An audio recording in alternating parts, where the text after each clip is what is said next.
La verdad, no sé por dónde comenzar con este relato. La experiencia que les contaré a continuación me ha mantenido pensativa al respecto, y es ese tipo de cosas que quedan marcadas a fuego en tu memoria.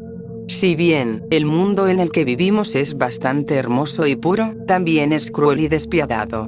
Uno donde el propio ser humano está dispuesto a hacer lo que sea con tal de destruir a otras personas inocentes, tal cual es el caso de los malos padres. Hace 8 años di a luz a mi hija Zoe, y desde que estuve embarazada compré unos peluches de South Park, ya que, bueno, me encanta el programa. Era uno de esos programas con los cuales me la pasaba tardes y noches viendo las temporadas disponibles. Claro, aún sabiendo que ese programa no es recomendado para niños, aunque estoy segura que más de un niño preadolescente o más pequeño pudo ver el programa a escondidas de sus padres, y claro, yo fui una de esos. Pero de todas formas, ¿a quién no le gustaría tener un hijo o una hija con peluches de South Park? A decir verdad, nunca le enseñé a mi hija el programa, más que nada para cuidar su inocencia, hasta tuve que quitarle las pilas a los peluches que había comprado, ya que los peluches eran esos que podían hablar si los apretabas. Si les soy sincera, siempre fui una madre responsable al momento que mi hija nació, y cuando creció, y tuve la oportunidad de contarle, ella se lo tomó a mal, pero después de un tiempo se lo pudo tomar bien. Solo quería que ella conociera mis tiempos de fanatismo en South Park en los años 90. South Park hizo su primera emisión en 1997, por lo que la mercancía que compré eran las primeras mercancías cuando South Park se estaba haciendo un gran éxito mundial. Es más, a Zoe le encantaban tanto estos peluches que jugaba con ellos, y hasta dormía con ellos, invitando a sus amigos a jugar con los peluches. Cuando vio el programa por primera vez, fue raro pero a la vez divertido para ella. De verdad, tuve la suerte que a mi hija le encantará tanto South Park. Su personaje favorito era Dweck. Ya en el día de mi cumpleaños, mis compañeros y amigos hicieron una fiesta sorpresa en una cafetería cercana a la empresa donde yo trabajaba. Me recibieron con los brazos abiertos y un feliz cumpleaños. Me sentí tan especial y feliz de tenerlos cerca. Y mientras charlaba y reía con mis compañeros, uno de ellos sacó entre los bolsillos un pequeño paquete con papel craft. Después de un montón de gritos apoyándome para abrirlo, descubrí el contenido dentro de la bolsa. Para mi sorpresa era un DVD de South Park, y el envoltorio era de plástico con la mítica miniatura del letrero escrito con el nombre de aquel pueblo en una esquina a la derecha, y por abajo estaba la nieve, y más abajo estaría la carretera, en el fondo estarían las montañas y los árboles también. Agradecí a mi compañero por el regalo y le dije que la vería junto con Zoe en cuanto vuelva a mi casa, a lo que me dedicó una sonrisa deseándome lo mejor de mí para mi hija. Cuando regresé a mi casa, Zoe estaba jugando en su cuarto, me felicitó por mi cumpleaños y yo correspondí dándole un fuerte abrazo. Luego de que terminamos de merendar y que mi hija se comiese el pedazo de pastel que le traje, recordé que tenía el DVD en mi bolso, y cuando se lo enseñé a mi hija, le propuse a que viésemos el DVD juntas. Fui al sótano a sacar un viejo reproductor que había conservado después de que mi abuelo falleciera. Sentí mucha nostalgia, ya que él y yo solíamos ver películas, y no había nada como repetir aquel tiempo de ver películas, ahora con mi hija.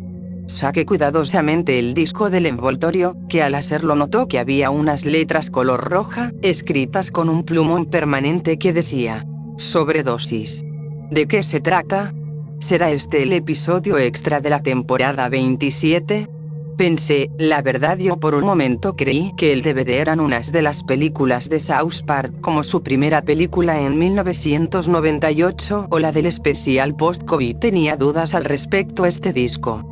Sin embargo, el disco parecía estar en buenas condiciones, como si fuese sacado recientemente de la producción de animación, justo antes de la llegada de la temporada 27, por lo que era extraño. Quizás alguien tuvo la autorización de poder vender el episodio a base de un formato en DVD.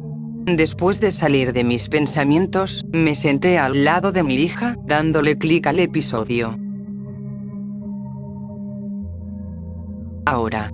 La introducción comenzó con normalidad, con toda la canción tan emblemática del programa y los personajes yendo en bus hacia la escuela, solo que en esta parte ocurrió algo curioso. Justo al momento donde iban a saludar, la pantalla se congeló en un bucle con ellos saludando, un chirrido de fondo. No pasaron ni 2 minutos y ya había problemas, siendo justificados por el equipo y su poco uso después de muchos años. Me limité a darle unos suaves golpes para que volviera a funcionar, y al hacerlo la pantalla se puso estática nuevamente. Me alivié y volví a mi asiento junto con Zoe. Ahora, para empezar con el episodio, el metraje en cuestión, se escuchaba la típica melodía de banjo de fondo en la vecindad del pueblo. Estaba la pandilla de Craig, Clyde, Tolkien, Jamie y Twig. Vaya, será un episodio que esta vez se enfoque con estos personajes. Diablos, ya era hora que hacía falta un episodio que se haga un enfoque a ellos. ¿De qué va a tratar esto? Los amigos estaban discutiendo por culpa de Twig, el cual presentaba unos dolores de cabeza considerables, que le impedían mantenerse en el grupo. Después de hablar y ver a su amigo, decidieron que lo mejor era regresarlo a casa para que pudiera descansar. Dicho esto, los chicos se dirigieron a la casa de los Duat para que el chico de cabello rubio pudiese descansar, cuando Craig tocó la puerta de la madre de Twig. Su madre apareció, y después de explicarle la situación, ella les agradeció que cuidasen de su hijo, dejándolo entrar para descansar. Ya en la habitación, Twig estaba acostado en su cama con un paño mojado en su cabeza, mientras agonizaba, costándole mucho respirar. La escena muestra cómo en primera persona vemos en perspectiva de Twig, cómo su vista estaba siendo borrosa, con muchos mareos y su corazón latía mucho como si estuviera por desmayarse. Su madre estaba entrando a la habitación con una bandeja de sopa y café, cosa que me sacó una risa porque bueno, ¿quién tomaría café cuando uno está enfermo?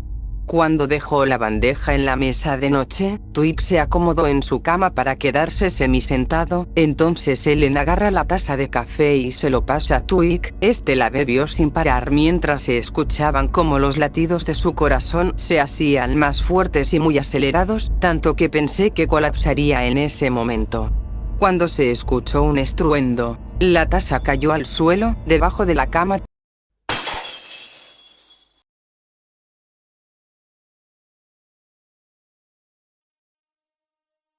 Zoe y yo nos miramos de una a la otra confundidas y yo me encogí de hombros. Era extraño. Cuando la imagen volvió se pudo ver en otra escena en un cementerio, solo que los colores eran de un color monocromático, no había ninguna música o un sonido que se escuchase de fondo. La cámara se movía lentamente mostrando un montón de lápidas de gente que había fallecido, para posteriormente detenerse en una multitud de personas vestidas de luto. Parecía que había muerto alguien. ¿Ese alguien no?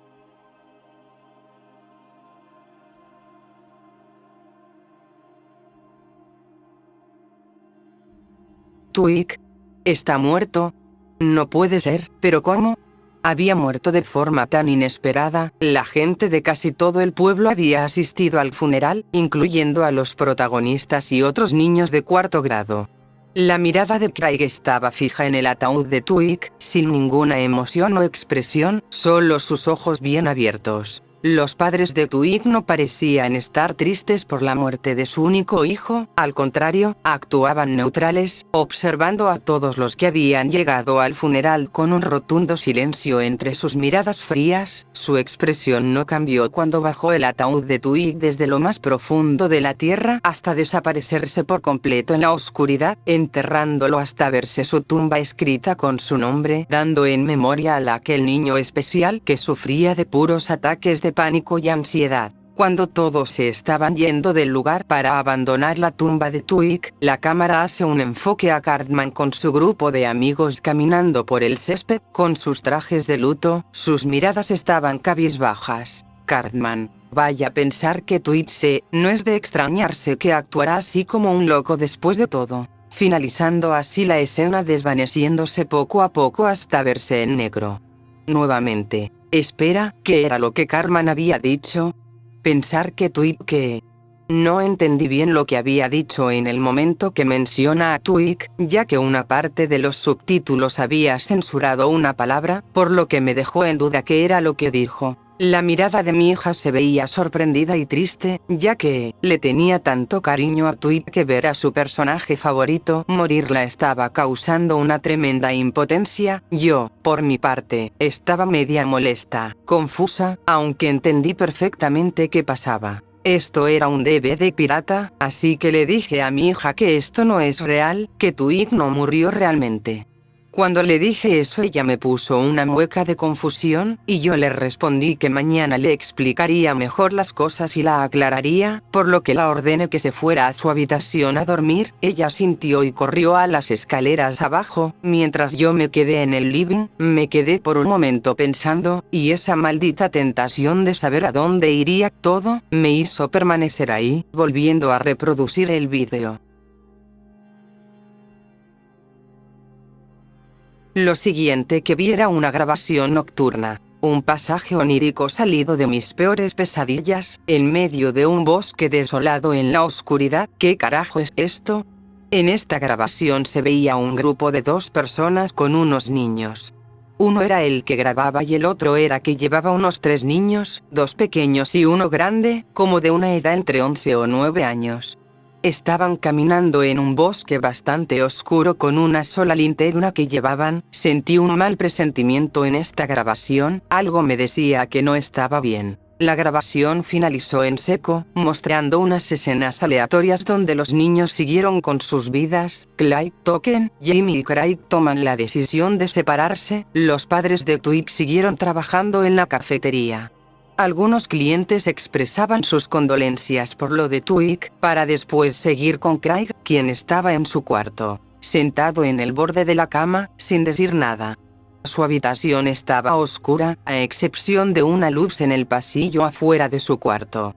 Tenía la cabeza cabizbaja sin hacer ni un solo movimiento. Era un ambiente deprimente, con un hombre roto que había perdido al amor de su vida. La cámara se aleja lentamente, mostrándose poco a poco las afueras de su casa, con la luna llena en plenitud, evidenciando el pueblo completamente vacío y sin ningún habitante a altas horas de la noche.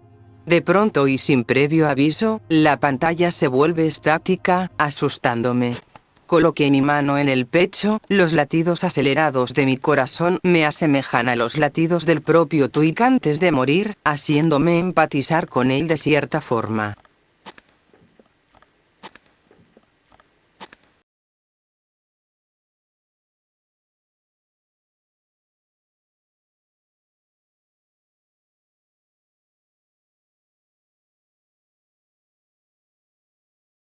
Logré observar una silueta. Era Twig, solo que estaba acostado en medio de la oscuridad, con los ojos cerrados como si estuviera durmiendo. La cámara hizo un zoom más cerca. Al cabo de unos segundos, este mueve los párpados, haciendo un esfuerzo por despertar. Asustado, se levanta rápidamente, desorientado. Con las manos, en pleno vacío, intenta tocar algún lateral por allí cerca, pero no había nada. Su miedo se incrementó y empezó a gritar por ayuda, pero esta no le acompañaba. No tenía boca, y quería gritar. Pude leer sus labios. Intentaba llamar a sus padres, a Craig, a cualquiera, pero nadie vino. El miedo y la adrenalina que estaba sintiendo en ese momento hizo que se quedara quieto mientras temblaba de miedo.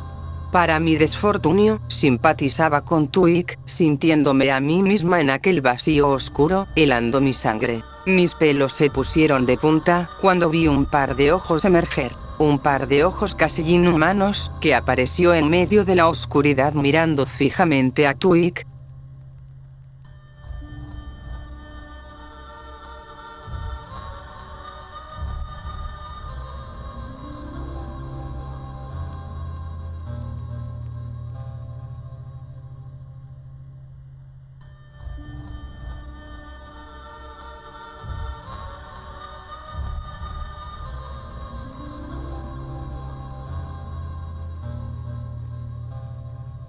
La pantalla se volvió completamente blanca después de aquel mensaje, haciendo que mis ojos dolieran por el cambio abrupto de colores.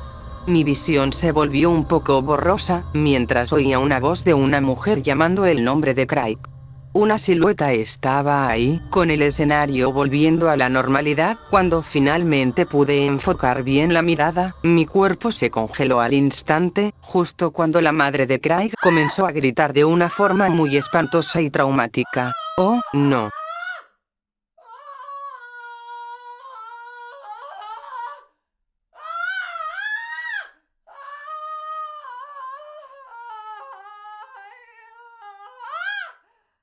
Craig estaba en el techo, colgando, con un cuadro negro cubriéndole el rostro, mientras se balanceaba lentamente. La escena de Craig colgado con una soga al cuello, mezclado con el grito de Laura saturado y reventando los parlantes, me hizo estremecer por completo. Torpemente, pude detener la cinta con el control. El silencio profundo de la noche me abrumó por completo.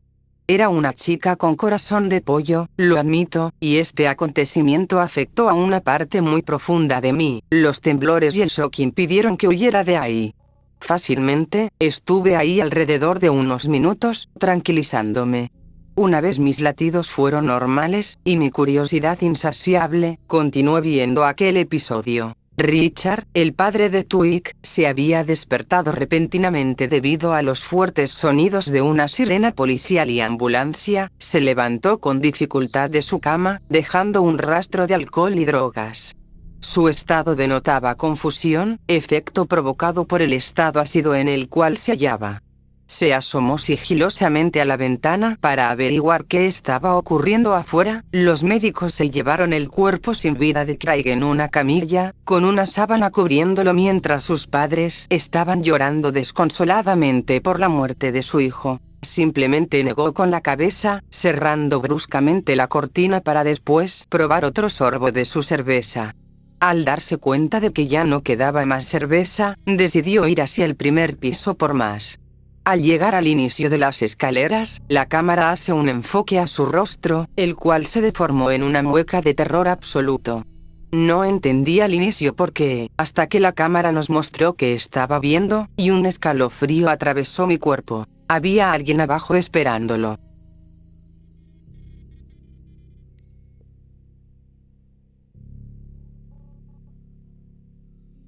Era Twig. No traía zapatos y en los bordes de sus ojos estaban oscuros alrededor de los párpados, llevando unas fuertes y oscuras ojeras. Sus pupilas estaban completamente dilatadas, tanto como si fuesen alas de un gato, con el enorme iris que cubría casi toda la esclerótica blanca de sus ojos. Era como un fantasma o un espíritu. Richard salió corriendo, horrorizado, dirigiéndose a la habitación de su esposa Ellen. Cuando entró, tanto el personaje como yo quedamos atónitos, tanto que soltó la botella de su mano, cayendo al suelo y haciéndose pedazos como el resto de su cordura. Su esposa estaba muerta, con las sábanas desordenadas y el piso todo cubierto de sangre. Los ojos de Ellen estaban abiertos, mirando hacia un lado mientras sangre caía por su boca. Su estómago y pecho estaban apuñalados con heridas profundas. Las puñaladas denotaban odio y salvajismo, mostrando algunos órganos dañados sobresaliendo del cuerpo. El nivel del detalle estaba a la par de la muerte del chef, con un contexto mucho menos agradable o cómico, en la retorcida mente de algún psicópata. A diferencia de Richard, contuve las ganas de vomitar. Richard caminó hacia atrás lentamente, alejándose de ahí hasta chocarse contra la pared atónito. Sostuvo su cabeza con ambas manos, sacudiéndose, desordenando más el cabello que por la frustración pegó un grito. Se deslizó lentamente al suelo y sollozó abiertamente, deseando que todo fuera una pesadilla. Cuando alzó la vista, ve que al lado de él estaba un mueble, que al mirar el primer cajón recordó que tenía un arma de un revólver calibre, como esa vez que vimos en el episodio 11 de la temporada 6. El secuestro infantil no tiene gracia. Ese episodio cuando Richard apunta a su propio hijo Twig, enseñándole sobre nunca abrirle la puerta a nadie excepto a sus padres. Solo que en esta ocasión, no iba a dejar el gatillo sin apretar. En su psicosis, la única solución a todos sus problemas era enfrentar a aquel fantasma que aguardaba debajo, siendo el monumento a todos sus pecados. Con el arma cargada, Richard bajó las escaleras lentamente, inspeccionando la casa, intentando prender el interruptor de luces, sin éxito. Intentó unas cuantas veces más, pero en vez de activar las luces, de un parpadeo a otro, una escena dantesca se mostró. Cara a cara estaban no solo uno, sino varios Twig. Este tenía los ojos completamente oscuros derramando un líquido de ellos, mirando a su padre. Richard apresuradamente apuntó con el arma contra su hijo y disparó, sin éxito alguno. Sin aceptar aquello, volvió a accionar una y otra vez, en plena desesperación, hasta escuchar el frío clic del cargador vacío. Aquellos Twigs adicionales cambiaron de forma, revelando las apariencias de los demás infantes que habían perdido la vida en el pueblo. Sus cuerpos estaban llenos de cortes, heridas, moretones, quemaduras, huesos rotos, la muestra ferviente de lo que la indulgencia de los padres podían ocasionar en los accidentes que les habían arrebatado sus vidas. Pero aún quedaba uno más. Faltaba el propio Twig. Si ustedes estuvieron por mucho tiempo viendo el programa como yo, seguro habrán jugado al juego de la vara de la verdad de South Park, en la que una parte del juego se nos revela que los padres de Twig, Ellen y Richard, le daban metanfetaminas a su único hijo sin que él lo supiera, una droga que se usaba para tratamientos médicos como el DA. Algunos efectos secundarios de esta droga son la ansiedad, paranoia, confusión e insomnio. Y como sabrán, Twig solía tomar mucho café para poder calmarse, y con esto podemos decir que la causa de su muerte fue una sobredosis que sus mismos padres provocaron su muerte. De pronto una serie de risas y gritos alteran la mente de Richard con alucinaciones monstruosas, como si se mezclaran con los recuerdos de su pasado, como cuando diagnosticaron a Twig, o cuando este estaba emocional y no le importaba eso más que preocuparse por su cafetería, sirviendo café a su hijo, una y otra vez. Twig se deformó en una amalgama de cuello alargado, casi torcido, y sus brazos se hicieron más largos y su boca estaba abierta tanto que era humanamente imposible. Sus dientes eran amarillentos con las encías casi podridas, dejando su pequeño cuerpo tirado al suelo.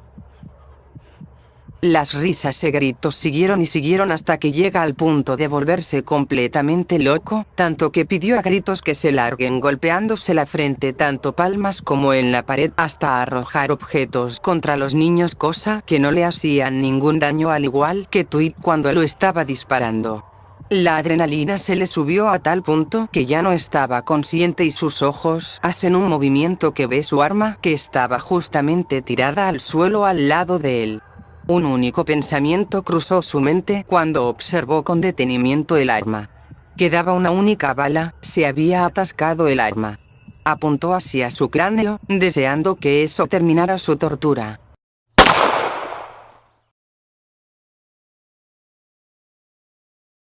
El silencio reinó en los alrededores.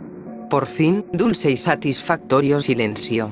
Los fantasmas desaparecieron, y por fin pudo volver a la realidad.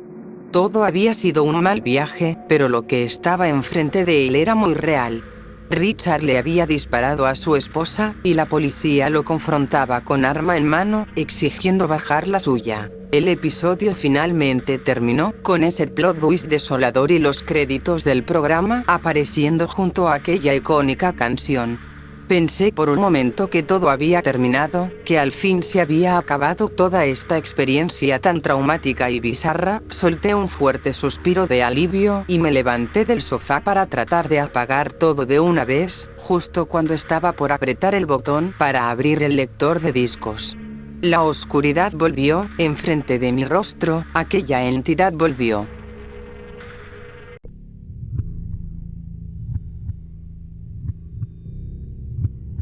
Los pecadores han sido condenados en sus propios infiernos. Que Dios tenga misericordia de sus almas. La vida en la que ustedes me la arrebataron ahora serán devueltos a su favor. En cuanto más rueguen clemencia y piedad. Nunca obtendrán la redención. Mi alma podrá descansar en paz ahora mientras que la de ustedes sufrirá en el fuego eterno hasta el día del juicio. Y cuando llegue ese día los estaré viéndolos con una sonrisa en mi rostro. Porque han matado a una persona de sangre inocente. Me mataron.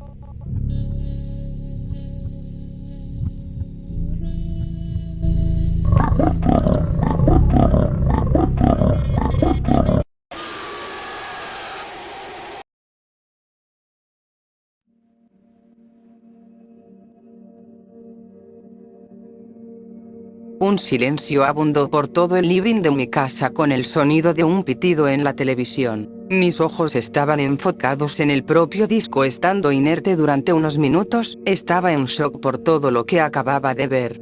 Vomité de los nervios, repudiando el momento en que decidí ver por completo aquella cinta. Esa misma noche me acosté junto con mi hija, repitiendo una y otra vez aquella escena de los niños derritiéndose, abrazados en el fuego con unas sonrisas entre sus rostros, o también ver a Tweet con la boca tan abierta, tan enorme y tan inhumana que podría absorber mi alma. Han pasado unas semanas desde que pasó este suceso. Y tengo algunas cosas que mostrar. Evidentemente, confronté a aquel compañero que me había regalado el DVD exigiendo respuestas, hábilmente y sin indicios de mentiras. Me explicó que había obtenido el DVD en un puesto de venta ambulante, justo ese puesto donde unas personas habían sido arrestadas por piratear películas y series. Cuando este mostró su celular para mostrar la noticia, me percaté de algo sumamente inquietante. Aquellas personas estaban en la grabación extraña del DVD. Y no solo eso, sino que al pasar la siguiente noticia, se reportaba la desaparición de unos niños. Se me erizó la piel. También estaban en la maldita grabación. Tuve que entregar esa grabación a la policía, quienes usarían eso de evidencia para confirmar la desaparición a cargo de esas personas misteriosas. Luego de que entregara el DVD como evidencia a la comisaría, la policía decidió ver el material e interrogaron a los responsables de la desaparición. Se inició una búsqueda, pero para el infortunio de los padres, los niños ya habían fallecido. Y no solo eran ellos, sino muchos más, los cuales concordaban en cantidad y apariencia a los mostrados en el episodio. Había visto sus apariencias caricaturizadas al momento de morir. ¿Por qué aparecieron esas animaciones y quién había creado el episodio? Un tercero mandó un correo a la policía, explicando a detalle que lo habían contratado para realizar dichas animaciones, ofreciéndole una cuantiosa suma de dinero por ello. Estas animaciones baratas se vendían para satisfacer los deseos más oscuros de algunas personas. Fetiches como el gore, el sadismo, o simples episodios infantiles con finales sexuales o dantescos, obligado a hacerlas por la enorme paga que recibía y tener a su madre en el hospital. No obstante, una vez recibió el pedido de esas dos personas y descubrió lo que habían hecho por las fotos que le enviaban, integró las grabaciones y la evidencia suficiente en aquella animación pirateada, poniéndola a la venta haciéndola pasar como un disco original. Y claro, mi mala fortuna me hizo ser aquella persona que recibiría la copia de la grabación. Menuda mierda para los siguientes días que pasaron. Mi hija y yo no hemos vuelto a ver el programa. Zoe decidió regalarle todos los peluches de South Park a otros niños, adolescentes y adultos. Yo devolví el DVD al sótano, dejando el único vestigio de mi abuelo envuelto en una amarga y traumática experiencia. Mi amigo se disculpó conmigo por el disco que me dio en mi cumpleaños, y me dijo que no sabía que ese disco estaba pirateado y solo quiso comprarlo a sabiendas que adoraba el programa. Simplemente acepté sus disculpas. Los días pasaron y después que Zoe regalara todos sus peluches me di cuenta que había quedado un peluche. Le pregunté por qué no lo había regalado, y dijo que, después de haber visto parte de ese episodio, le tuvo un enorme cariño y compasión a Tweet y no quería que sufriera más.